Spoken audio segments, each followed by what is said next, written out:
காத்து ஊத காத்து சுத்தும் கடலுக்கரைய பார்த்து சத்தியமா கோயில் கொண்ட சுப்பையா எங்க குப்பத்துக்கு குலவிளக்கு நீ ஐயா.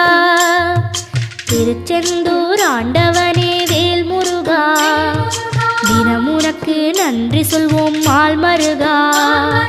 திருவடியில் தவம் இருப்போம் திருமுருகா தீர்ப்பெழுது நலமெனவே வடிவழகா.